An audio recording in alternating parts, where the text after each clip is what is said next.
Welcome in to the Glory Day Sports Show, a very special edition. We're coming at you live off the cuff, not at our normal 7 a.m. Central Time. We'll still be here on Thursday joining you guys, but we have a great guest today, and I'm joined by my co-host, as always, Jonathan Miller at Esports Valen. You can follow me at all socials at Glory Day Sports. But we are joined today by one of the biggest names, if not the biggest name, to ever grace the Glory Day Sports Show, a veritable encyclopedia of Titans knowledge. He has been a constant presence in Titans football coverage since the beginning, a Nashville native and a true man of the people. His journey from covering high school sports to a Super Bowl is nothing short of a Cinderella story, from pen to paper to dial-up internet, and now in an era where AI can write an entire article from some of those sites that take the easy way out. He has witnessed it all that is the two-tone blue. He has seen the dark times and the good times as we navigate into this transitional period for the Titans. This isn't your father's football team. He is the senior writer and editor for TennesseeTitans.com. Jim Wyatt, welcome to the show. Well, I appreciate that. I appreciate the great intro, the sound effects, good background where I came from. And yeah, I've been around a long time, seen it all, I guess, since the days of the Titans way back in '99, and luckily still here. Covered it, for the Tennessee, and from '99 to 2015. And then 15, this is going on year 10 now with the team. It's hard to believe, but time flies by, a lot of changes, and hopefully some good times ahead. We got to get Jim a ring, man. Like, let's just call it like we see it, right? I don't know. Jim, you'll have to, maybe you can confirm this or not, but I worked for the Dallas Mavericks for a couple of years, and they were really high on staff rings. Like, the staff got really excited because the staff get rings. It's obviously much different than the players, right? Not nearly as flashy, way less diamonds, but they get really nice championship rings. Is that the case for the Titans? Like I know franchise to franchise owners can make that decision. So is that the case for the Titans? Do you know if Miss Amy would hook you guys up? Yeah, that's a great question. I don't know. That's a dangerous question to ask the owner. You got to win it first. Maybe if a team can win one, maybe I'd start asking around, start dropping hints on the ring size. But until then, I guess my wedding ring, you get a 3-pack of these for about $9.99. These little rubbery ones. I got a few. My grass. I got to make the change. Mine's grass one. I've got this little rubbery one, and I got a 3-pack for $9.99. That's the most expensive bling of a ring that I've got. Awesome. Love it. Well, if you guys are joining us for the first time, as we hope many of you are, make sure you like, comment, subscribe, do all the socials. But we're hopping into it. If anything, this is a live Ask Jim mailbag, which is renowned around all of the Titans media.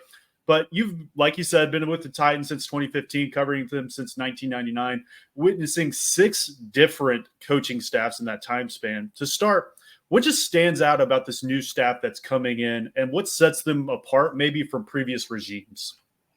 Yeah, I'll still a lot to be determined with this group, because I've always talk about how relaxed everyone seems to be, whether it's the staff or whether it's the players, and how there's just almost like a breath of fresh air when a new coach takes over. And it's hard to know whether that's change and newness, because there's been a lot of that, not only on the staff, but on the roster.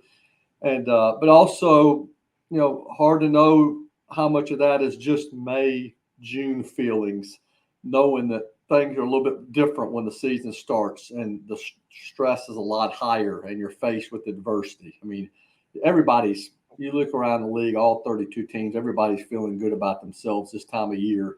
But you start playing games in September and October, November, and maybe things look different. I think I saw Brian Callahan. We had kind of a wrap-up day. I guess guys, a day when it wasn't open to media, but it's kind of a Titans Olympics event, kind of a casual day before everybody went their separate ways. Last week, and I was talking to Brian Callahan. I was telling him just about how much different the feel is now, and how guys have said that, and I even said to him, I know it may be different when the season comes, when the pressure is higher, but I've noticed a positive change from that standpoint. And he said, he goes, hey, it shouldn't change. we're going to coach these guys the same way. We're going to treat them the same way. We know we're going to deal with some ups and downs. We know everything's not going to be easy, but his mindset and his kind of his purpose when he got here was to try to make guys feel more relaxed and to have fun and to enjoy what they're doing. So we'll see how that goes. And I'm not trying to throw shade on Vrabel here, but there were a lot of guys that were, kind of admittedly uptight and on edge and not as carefree as maybe they wanted to be, just because that wasn't the feeling in the building. And I think people felt like they had to be perfect around him. People felt like they had to act a certain way. People were beaten down by some of the ways he coached and handled his business. And now we'll see what a new regime can do and what kind of changes will take place. Are you picking up, like, vibe wise? You kind of answered the question already that I was going to ask, but I guess a follow up to that would be, obviously the hope is that every teacher, every coach that comes in and makes an impact on your franchise, especially the way that Vrabel did, like, the fan base can get upset how the 10-year kind of ended, but nobody can take away the impact that he made on this franchise from how things got started, the run that we had in 2019, and the consistency that we had across his 10-year. Is obviously the hope is that players, staff, franchise folk, like everybody in the city, really, fans, are impacted by that coach as they're leaving. Do you think that maybe some of the sternness or maybe some of the positive things of the aftermath of Mike Vrabel are still there? And assuming Coach Callie is trying to tap into that as well. But for you, as kind of a fly on the wall in some ways in the locker room and around the players, do you get the vibe that maybe we're still going to get some of the, like, positives of what Vrabel did here with a tough, well-coached, disciplined team, but being able to kind of, like, take the, unlock the leash a little, take the leash off a little bit and kind of allow guys to get a little loose and have more fun? Is that kind of the vibe that you're picking up from you? Yeah, I think so. I mean, and Vrabel is a good football coach. There's no question about that. As far as a technician goes, as far as a guy who gets the most out of his players. I watched him in practice. I watched him bounce around the field. I watched him give pointers. I watched him help players grow. There's no doubt that players, from a technique standpoint, from a learning football standpoint, from a learning a tough mindset standpoint, they learn from Vrabel, and some of the lessons that he taught stay with those guys. But I do think that some of the culture he created and some of the way he teaches, some of the stuff you can do and get away with when you're going to AFC championship games and winning, when you're going 7-10 and 6-11 and losing 18 to 24 games, I don't know that some of that stuff works quite as well. I mean, beating guys down about certain things or handling things a certain way that not everybody agreed with, but he kind of had like a my way or the highway approach. I think a new regime certainly is going to change some of that. And I think it's a different NFL. I mean, the league's changed, and you got to be more innovative. You've got to try things that are maybe different. And I think a new coaching staff with some fresh ideas will help do that. And let's not kid ourselves either. The roster is a lot different. When you go out and get Calvin Ridley and Tyler Boyd and on offense, you go out and get L'Jarius Sneed and Chidobe Awuzie on defense. You're upgrading key positions by doing that, and that's going to help as well. 100%. I think Mike Vrabel, his whole philosophy is he didn't want you to get too high. He didn't want you to get too low. But when vibes are already low and you're still not building those people back up, that's where it became not great from a team rapport perspective.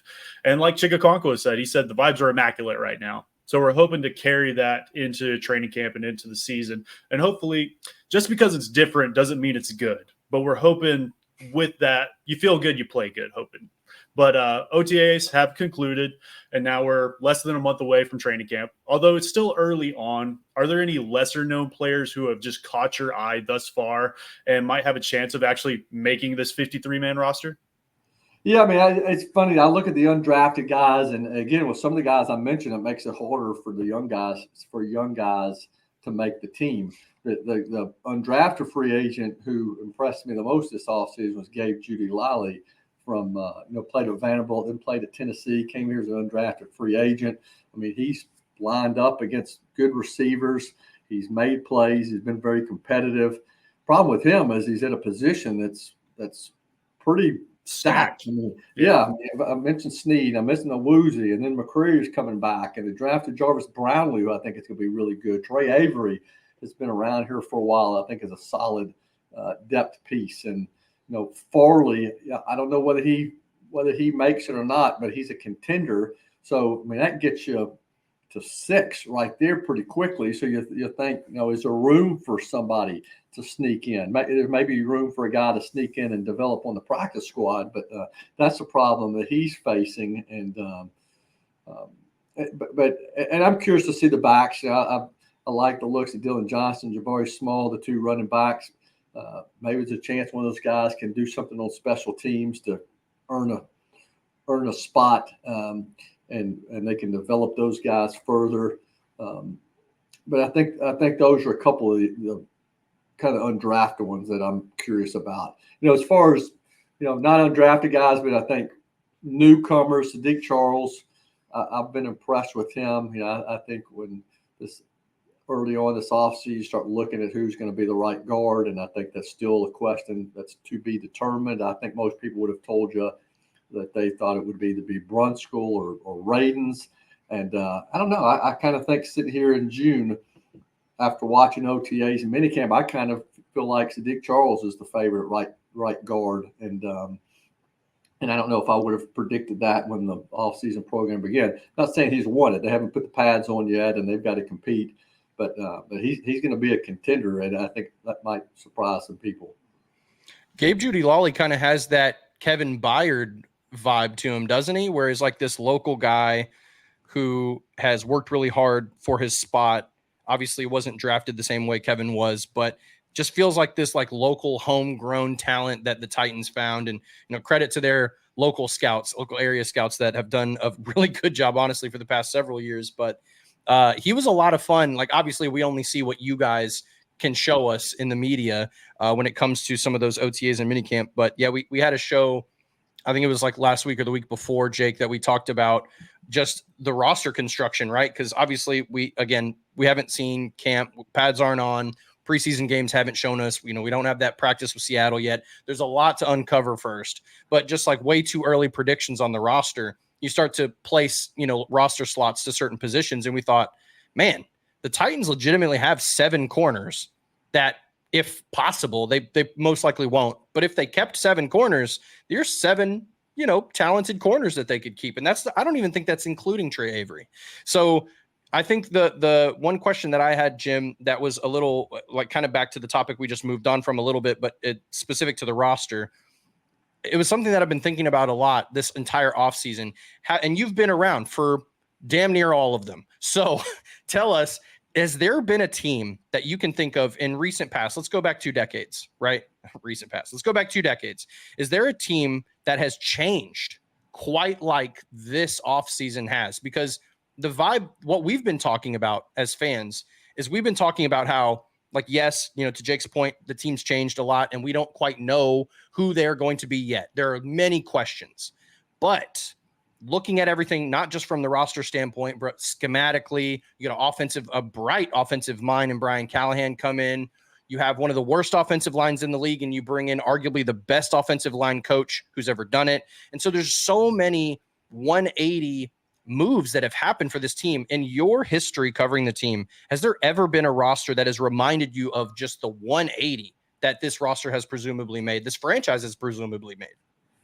Yeah, but it's not a change for the better; it's a change for the worst. I mean, I think it was 20 years ago, or right at 20 years ago, from 2004 going into 2005. And I'm doing this off the top of my head, but I always remember because I had a story in the Tennessean that it was going to happen, and then it happened the next day that they were going to cut Fred Miller and Kevin Carter and Samori Rolle and Derek Mason and Robert Holcomb and Joden Edney And so those were 6 cuts. Those are 6 solid players that they had that they cut in a salary cap purge. And it was a young team in 2015. That was the year they drafted Pac-Man Jones. The roster looked completely different. We all know how bad a year that ended up being, and the team eventually rebuilt, but it took them a while to get back there. That was a dramatic change because that was really the end of that great run. From 99 to 2003, team went to the playoffs 4 out of 5 years, went to 2 AFC championship games, went to the Super Bowl, probably could have won a couple of Super Bowls in that mix. Then they tried to keep it together for one more year in 2014 by restructuring contracts, and then they got so up against the cap that they had to cut all these guys and then kind of start over. So that was a change for the worst. This is the biggest, most dramatic change that I've seen as far as acquiring players. I mean, it was an offseason where the team signed Kevin Wyatt and Chris Hope and David Thornton and David Givens, I think, that offseason. And that was that 2008 maybe? That was a significant change in leadership and vibe in the locker room, but nothing like this. I mean, I look at my list here of guys that have been acquired, and I start this thing every year and just kind of track and Tony Pollard, Lloyd Cushenberry, Chidobe Awuzie, Kenneth Murray, Sadiq Charles, Mason Rudolph, Calvin Ridley, Sebastian Joseph Day, Tyler Boyd, Nick Vanette, Jerron Christian. That doesn't count for trades for L'Jarius Sneed and Leroy Watson. That doesn't count the draft class. I mean, that's a whole new team and key players at key position groups, and also losing some good players too. I mean, that's the thing you got to take into account. You lose Derrick Henry obviously going elsewhere, and Aziz Al-Shaair and Sean Murphy-Bunting and Christian Fulton and a lot of these guys that have gone to other places. Aaron Brewer, changes the look of the whole team. 100%. I think it goes without saying, moving away from this Earnhardt Perkins system and bend don't break defense to this heavy spread 11 personnel under Coach Cowley and get in your face bully mentality we're going to see from Denard Wilson and that defense now. Some fans are going to recognize this team going into the season. Is there really a position group that just keeps you up at night, tossing and turning, wondering if the players can match this coaching staff's new scheme? Because sometimes the Jimmies and Joes don't always match the X's and O's. Yeah, and the year, Chris, the year of all those is 2006. It was is the year they signed all those guys: Hope, Mawai, Givens, and Thornton. Position groups I think that have I think the biggest question mark as far as position groups go. I mean, obviously, inside backer, how that's going to shake out. Who's going to win that job alongside Kenneth Murray, Jack Gibbons or Cedric Gray. That's what I'm curious about. Curious to see what's going to happen at safety. While Monty Hooker is going to be there, I'm not sure this team's starting safety next to him is on the roster right now. I don't think he is. I think he'll be added at some point here in the coming month or so. I think the biggest question mark for me as far as position goes, I'm not saying they don't have the talent. I'm just saying there's a lot to be sorted out as offensive line because everything's different. I mean, I think the left side, we know it's going to be Cushenberry and Skoronski and Latham. But the right side, I mentioned Sadiq Charles earlier, but who's going to win right guard? Who's going to win right tackle? How's Latham going to be, playing left for the first time in a long time? And how those guys can be able to gel, during training camp and preseason games and really a lot of walkthrough practices. That's kind of what training camps turned into now. And under a new position coach and Bill Callahan, who's teaching them different things. I mean, that's the biggest question mark for me on this team. Yeah, you've got I wonder how certain other guys are going to fit in and how they're going to play. But offensive line is important, and there's more change there than anywhere else on this roster. And curious to see how it plays out. Jim, we made a joke about the offensive line in preseason. We were like, man, I feel like in preseason games this year, we're going to be just staring at the offensive line. Like, Yeah. skill Well, that's what I positions, do. cool, Yeah. sure, but this is Yeah. interesting here on the offensive line. Well, I mean, I'm not kidding you when I tell you that I go out to every practice, not just the ones over the media. I've been out to I've been out to all the OTAs. I went and watched most of the off-season workout program, and I've never spent so much time on the practice field in the off-season, really just trying to learn the team because there's so many new players. And I like to, when the guys come out the door, I like to be able to tell 100 yards away who it is just from the body type or how they walk. And so that's one of the reasons I've been out there. But the days I've been out there is I've spent most of my time watching. Every day I watch the offensive line and a good bulk of practice. Dave McGinnis is over there. We always stand over there and kind of talk, during that part. And it's everything's new. I mean, Bill Callahan's brought so many unique individual drills, whether it's the two, Berth and Olga, the new big blocking sleds they have, or they've got a drill where guys should kind of have like a pulley they're tied to and trying to resist pressure on the back end while they're taking on the guy up front. They've got different blocking sleds where they're working on combo blocks. They do so much different stuff out there. It's actually very fun to watch the O-line, and usually that's a period I like. I'm just going to watch the receivers because they're more exciting to watch. But I'll be watching the line a whole bunch in practice and a whole bunch in games, and curious to see how it plays out. 100%. I think you said that you like to be able to spot these players from 100 yards away. Do any of these players just jump out from you and you go, is that 90? Who's 99 out there? Is that really Rashad Weaver? Yeah. So who do you think just put in the most work this offseason? And who do you think you could label most improved from last season going in through these OTAs going into training camp? Well, I think, I'm not trying to slide anybody. I think J.C. Latham's put in the most work. He's not a newcomer. He's a rookie, but I watch it. He is out there. He's one of the first guys out there every day. I'll look out there. Sometimes he's out there by himself, hour after practice doing stuff. He spends extra time on the sleds.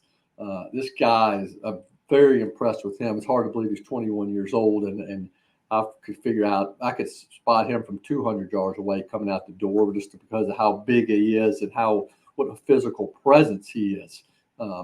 He would definitely, I've been impressed with him so much. As far as guys improving from last year to this year, I think Tyjae Spears probably somebody that jumps out at me. He was just finding his way this time last year. Now he certainly looks the part and is going to get a lot more opportunities. Been impressed by his growth. Other guys, I think Roger McCreary is another one who I've been noticing practice. Looks a lot more fluid, looks a lot more confident.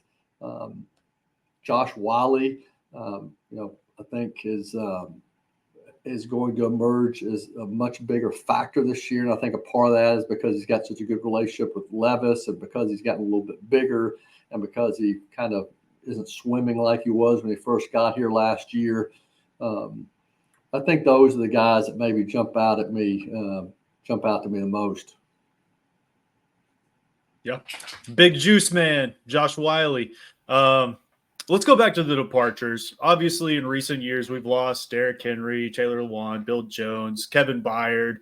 Who do you think will emerge as these new leaders in this team? Obviously, Jeffrey Simmons stands out amongst most, but who are some of these other guys that you see being vocal out there?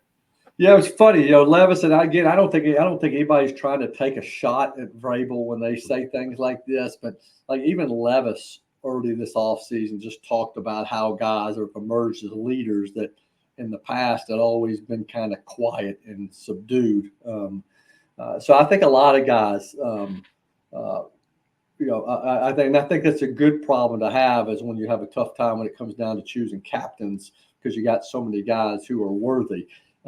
Simmons, obviously, one of the guys on defense. Amani Hooker, one of the guys on defense. Arden Key leads in a different way on defense, and so does Harold Landry. I mean, Key and Landry are completely opposite personalities. Landry likes to keep to himself more, doesn't like to talk a lot. Arden Key likes to talk a lot. He doesn't keep to himself ever. He's always stirring something up. But I think all those guys have qualities to lead in their own way. I mean, Cushenberry will be a leader, even though it's a first-year deal for him here. But he's a center playing in a position that he knows has natural leadership, importance there, and he's going to take that on. Other guys will lead different ways. Like Hopkins. I mean, Hopkins, just watch him work if you're a young guy, and that kind of speaks for itself, even if he doesn't have to say it all the time. Jim, I have a fun question for you. It's a little off topic from what we're talking here, but this is something I've always wondered. I think this is kind of fun. What kind of access do you have working for the team that is different from some of your peers in the media? So like for the average fan, a lot of us see all media members like almost equally, right? In terms of, we see you at the press conferences asking the same types of questions, but you work for the team. And so your output is, your approach is obviously a little different. You're more team centric and team minded with what you produce and how you talk about the team. But what are some of like the fun aspects to that? Like how does your position in the media differ from like your average, from your Paul Kuharsky or one of those guys? Well, I get to ride on the team plane, and I get to eat in the team cafeteria. I mean, those are yes, two sir. fun things. But, hold on, benefits. 1 second, Jim. Hold on. I'm so glad you just said that. I never get to brag about this, and it was one of the best benefits of working for a team. Talk to us about media dinner or media lunch, Jim. It is elite. It is so good. There is access. I don't know if this is the case for football, but when I worked for the Mavs, when we were on game day, we had media dinner because most of them were night games, and we had access as staff to go and eat with the rest of media and the folks who are working the game. And boy, they fed us good. It was really, really good food. Do you guys have that type of access too? Well, I mean, before I started work, it's funny that working for the team, there's a business side of the organization, and then there's a football side of the organization. And for the longest time, I was on the business side, and I used to bring a peanut butter and jelly sandwich, probably a pack of Doritos and 3 Oreos for lunch every day. And sometimes I throw a turkey with cheese in there, maybe some Cheez-Its in there sometime, maybe another butter. That was my variety that I had when I brought my lunch in my Kroger sack. I got moved to the football side, and football side gets to eat in the cafeteria. And the options are a lot better in there. I will say that. I mean, you usually get your choice of fish. They've sometimes got lobster in there. You've always got steaks in there. You got chicken. You got Taco Tuesday. You got, all kinds of veggies. You've got great desserts. You've got salads. You've got hot sandwiches if you want them. You got stir fry if you're going to do that. I try to just stick with the basics. Like I'm not standing at the line getting a special order when you got, Jeffrey Simmons waiting as well. Like I just try to get to the line and get out, just because I know that food's not for me. But luckily I do have the benefits of eating in there. That options are good. Breakfast, either pancakes or sausage and gravy, or waffles or omelets, or you name it. Like I'm not trying to flex here, but the options are good in there for sure. And I do enjoy that part of it. My wife said that when I talk about how good I eat at the office, she kind of feels like I'm kind of putting her cooking down at home, so I got to watch myself some. But that is a benefit, and travel is a lot easier going with the team because working for the newspaper, doing on my own, it's a lot. You're traveling the day before. You got the 6 a.m. flights to try to get back for the press conference the next day. It is a lot easier to go with the team and then take a flight back right after the game. Those are some benefits. Now, as far as access, and I think a lot of people, even people like I say compete against, people that I've worked side by side around here on a regular basis, I think, some of them probably think I get special access because I work for the team. And I'm not saying that working for the team doesn't have its benefits. I get to go in certain parts of the building and I see guys, but I'm not abusing my privileges working for the team. And I'll be honest with you, I think I have less access in doing my job working for the team than I did when I worked at the Tennessean. And what I mean by that is I'm not calling agents. You know, when something negative happens with the team, I can't go searching for analysts to talk about that. Yeah. I can't, you know, when we trade for somebody, I have to wait, you know, until it's official. Like when I was working at the Tennessean, I was always trying to be on the front line of breaking every news story there was. I was consumed for that to be a part of my job, whether the guy was getting cut, whether he was getting traded, whether he was, you know, getting signed, whether he had an ACL, an MCL, was there a fight on the team plane, was there a guy coming in on a visit, who's the team drafting, who were the pre-draft visits. I tried to get everything, and I had unlimited resources to try to find out that information, where I was trying to talk to people in the building, away from the building, agents, family members, people who work at a hotel where the team stay. I mean, now I'm more limited on the people I can track down. And yes, there are some benefits to working for the team, but also there are some other things that people have the edge up on me that some of them maybe don't take advantage of it. Yeah, I think all the benefits that do go inside that, I think you've earned every penny of them. I've never heard the words Jim Wyatt and not a fan in a sentence, and I don't think it's ever been said. But no one's ever said Jim Wyatt, that scumbag, said this. Yeah. Yeah, and I promise you that whether I'm working here or whether I'm working at the Tennessee, I'm always going to bust my butt to try to do as good a job as I possibly can. When I join the team, I know that people think that, oh, he's working for the team, he's just going to kick his feet up, kind of like I am now, but kick his feet up and just coast. I'm never going to do that. Like I feel fortunate to have the job that I have. I'm still going to do as good a job as I possibly can. I know I can't write certain things. I know I can't be critical like other people can, but I try to tell it like it is as much as I can. I try to produce as much content as I can. I try to be accessible to fans. I try to do as good a job as I can with the job description that I have now. And I always will be like that. Definitely. I think we want to be respectful of your time. So I just have one more question before we get out of here. And that is, who has been your favorite player to just have a discussion within the building? Maybe this wasn't an interview setting. Maybe it wasn't even a superstar. Just somebody you think is a good dude. You're talking about the history of the Titans? Just all of it. Yep, just all of it. Man, that's hard. I mean, because there's been so many great guys that I've dealt with,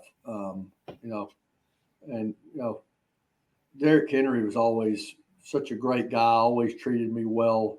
I was always just so impressed by how he showed up and was the same guy every day. He was a hard-nosed player, but also just a quiet guy who went about his business off the field and was great to deal with. I get in trouble when I start thinking about favorites. I mean, it's Stephen Tulloch. You guys remember Stephen Tulloch that played here? Of course. They still have the tackle record. Great linebacker. Yeah. Did Aziz take it? What's that? Stephen Tulloch has our tackle record, right? Single season tackle record? That's probably so. He probably had about 300 tackles one of those years. I don't know what it was. Stephen Tulloch, when I always think about guys I enjoyed being around, and he's fresh on my mind because I saw him at the draft in Detroit this year, walking down the street. He always comes to mind as one of my favorites that's ever been around here. John Thornton, that played many years ago, always one of my favorites. Brett Kern, who was my next door neighbor, I'd be in trouble if I left him out because he used to live right across the street from me until he got a new contract and then moved into a bigger neighborhood. There's so many guys that I've have such fond memories of being around. And a lot of those guys, what I appreciate the most is just, working for the team. These guys obviously know, I'm not going to burn them. I'm not, if I ever wrote something or did something out of line, I would get fired before they did. They would, I understand people trust me now, but I guess what I appreciate most when I think about my days with the Tennessean is the relationships I was able to build with some of those players when I wasn't working for the team and I was working in the media. And I'm not saying that I was counting on certain guys, was working guys to be sources, but they treated me fairly and they knew I was trying to be honest and not trying to burn them. And so I appreciate the guys who treated me like I was working for the team, even when I wasn't. Definitely. And Eddie George, I don't know if I mentioned Eddie. Eddie goes down. It's your Twitter profile pic. Yeah, he goes down as one of my all-time favorites, and I think about him because I first started covering this team in '99, and he was a star here. I was just coming in as a young guy that didn't know what he was doing, and Jeff Legwald and Paul Kuharski kind of showed me the ropes then, and players like Eddie and Steve and Frank and Bruce Matthews and Javon Curse and Blaine Bishop and Samari Roll. I could go down the list there. They all treated me well then, even as I was learning on the go. But then I think about all the years I've been around, and now I see Eddie, as a father and as a husband and as a coach at TSU, and somebody who now is somebody that I keep in touch with on a regular basis. That relationship's now going on 25 years, and I've always appreciated how he's handled himself. I love it. Well, that's going to wrap it up today for us guys. I know, Jim, you put out your Ask Jim mailbag earlier today. I know you had a Rashad Weaver article come out a couple days ago, if I remember correctly. What's around the corner for Titans Online right now? Well, I got a lot of stuff, kind of stuff to kind of fill gaps. I'm getting ready to disappear for a little while, so I've got some feature stories coming up. I'm going to start on my position previews on July the 8th. I'm going to have some stories to get us there, but starting on July the 8th, running through July the 22nd, I'm going to have 11 position previews, kind of getting us ready for camp. So I'm going to work ahead on some of that. I've got a little bit of a snafu that I'm dealing with as of this morning. Hope it gets resolved soon. I tweeted out that mailbag, and I think I retweeted I was going to be on the show, and then not long after, my Twitter account is just completely shut down on me. Like I can't get in, and trying to.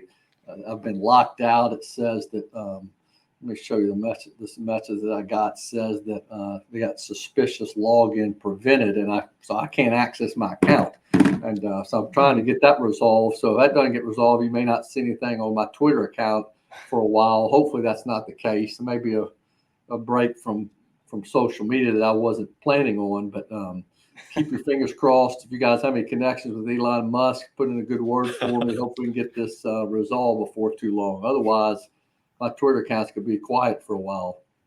If you see me back tweeting again, that means things got worked out. Maybe send him a DM really quick. Hold on. Yeah, maybe Elon's watching this, and then he can. Elon, very big fan of the show. It's known. That's canon. So we appreciate you coming on as always. You guys can check in. We'll be here Thursday morning like we are every week, 7 a.m. Central Standard Time. Go check out the film breakdown I put out earlier this week. But we love you guys. Jake, by the way. I appreciate it. But we love you guys. We mean it. We'll check y'all next time. Peace.